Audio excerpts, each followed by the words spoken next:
فيديو جديد من سلسلة لفة في اسيوط، بس النهارده فيديو مختلف شوية، لأن الفيديو ده عبارة عن لقاء في منفلوط مع الناس في الشارع، وده الجزء الأول من لقاءات منفلوط. يلا نبدأ الفيديو. عايزك تقول لنا ايه اكتر حاجة مشهورة في مركز منفلوط؟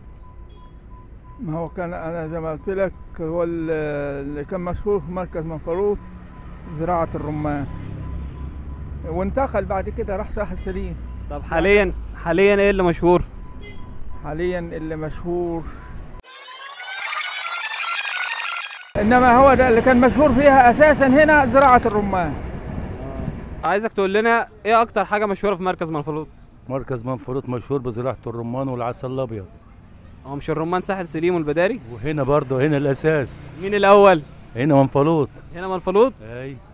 طب لو قلت لك اوصف لنا مركز منفلوط بجملة مثلا أو بكلمة، هتقول لنا ايه؟ هي بلد هادية، واخد بالك؟ يعني اللي فيها الناس كويسين،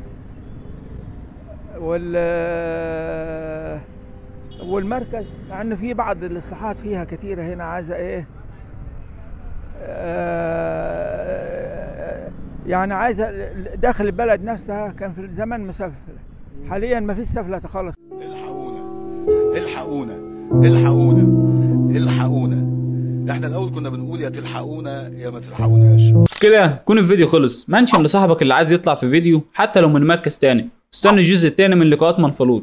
ما تنسوش الاشتراك وتفعيل زرار الجرس لو على اليوتيوب، والاكسبلور والكومنت لو على التيك توك، واللايك والشير لو على الفيسبوك. وبس كده، سلام.